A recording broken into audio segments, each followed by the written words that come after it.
Ustad Haqşinas var idi. Deyirdi, ən çətin hacətiniz olsa, sizə bir yol deyim, gedin Əli-Əsqər qapısına. Bir and var, bir dəmil məzlum. Sən and verirəm məzlumun qanına. Bir dəmil məzlum Əli-Əsqərin qanıdır. Kimin deyir çətinliyi olsa əlini Allah dərgahına qaldırsın, 3 dəfə desin, ilahi bir dəmil məzlum, bir dəmil məzlum, bir dəmil məzlum. Bu uşaq susundan yanırdı, ağlayırdı. Qadınlar bir-bir qucaqlarına alıb aram eləmək istəyirlər. Həlmin nasirin yənsuruni. Bir nəfər yoxdurmu mənə kömək eləsin? Əli-Əsqərin ağlamaq səsi uzaldı, xanımlar ağladı.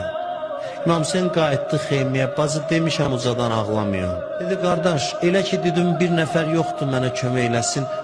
Bu uşaq körpə ucadan ağladı. Mənası budur ki, yəni ata gəldim köməyivə. Heç kəsin yoxdur. Mən olaram sənin məzlumiyyətinin sənədi.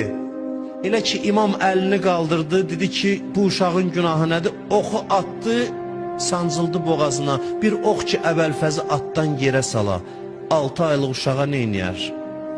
İmam gördü ki boğazı üzüldü, düşdü qollarına. İmam Hüseyin əlini Allah dərgahına qaldırdı, dedi, ilahi bilirsən niyə dözürəm? Sən baxırsan deyə bu müsibətə dözürəm. Uşaq çırpınır qucağında. İmam Hüseyin deyir, əbasını saldı onun üstünə. Bilirsiniz niyə? İstəmədi o vəziyyətdə anası görsün. Heç eşitmişsiniz məsum imam tərəddüd eləyə? Məsumda tərəddüd olar? Görünməyib.